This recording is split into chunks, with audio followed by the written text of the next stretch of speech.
Avec vous, Christophe Dansette. Bonjour Christophe. Bonjour Pauline. Qu'attendent donc ces patrons de ces candidats? Alors les attentes sont sûrement très différentes entre un boulanger qui veut peut-être avant tout voir l'inflation du coût de ses matières premières, la farine, le beurre redescendre, et une grande entreprise qui plaide, elle, surtout pour des baisses de prélèvements. La France étant championne d'Europe en la matière, le MEDEF a fait 10 propositions, parmi elles revenir à plus de dialogue social, plus de simplification industrielle ou encore de meilleure formation.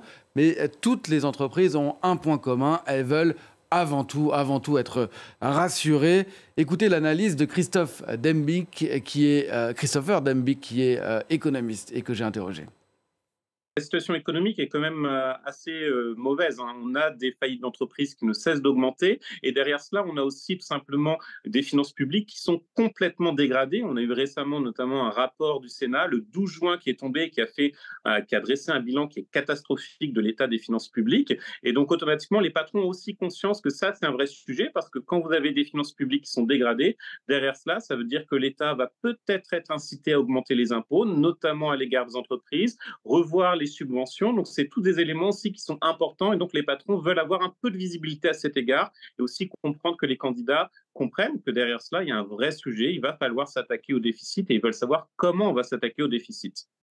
La France, justement, a été épinglée hier par Bruxelles sur sa politique budgétaire, la Commission ayant ouvert la voie à une procédure procédure pour déficit excessif contre la France et cet autre pays, l'Hexagone étant l'un des moins bons élèves européens avec un déficit public, vous le voyez, de 5,5%, loin de l'objectif de 3% et de la moyenne européenne de 3,5%. La dette, elle dépasse encore très largement les 110% et seuls l'Italie et la Grèce font moins bien. Le problème, et c'est ce que voient surtout les patrons, c'est qu'avec des finances publiques dégradées, c'est aussi le coût de la dette qui augmente à toute vitesse.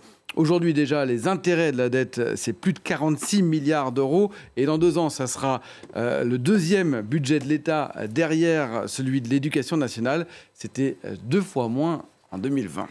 Sauf qu'à regarder les programmes, Christophe, ces éléments ne semblent pas vraiment pris en compte par les candidats?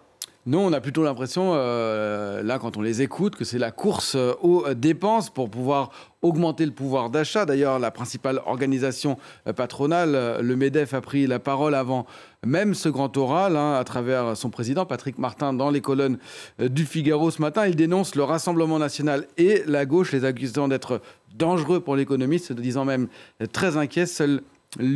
Selon lui, le pays est, je cite, déjà suffisamment fragile pour se lancer dans une aventure périlleuse de dépenses. Maintenant, est-ce qu'un tel oral, une telle rencontre avec les patrons du MEDEF peuvent avoir un impact sur les programmes, Christophe? Alors là aussi, j'ai posé la question à Christopher Dembick et je vous propose d'écouter sa réponse. Les programmes économiques sont quasiment finalisés, donc ça ne changera pas du jour au lendemain. En revanche, c'est pour l'après-élection, ça peut être important. Et justement, tisser un lien avec le patronat, c'est aussi avoir éventuellement l'écoute du gouvernement. Et le gouvernement peut aussi s'inspirer de certaines mesures qui peuvent être intelligentes. Donc c'est important, ce type d'étape, mais c'est important surtout pour après l'élection, en fonction bien sûr du gouvernement qui sera formé. Voilà, on suivra ce grand oral jusqu'à 12h45. Le dernier à passer, c'est donc Bruno Retailleau pour les Républicains. Chaque candidat a 15 minutes d'interrogation devant une journaliste, puis 28 minutes pour s'exprimer et répondre aux questions de la salle et 2 minutes pour conclure. Merci beaucoup, Christophe. C'était l'Info Éco.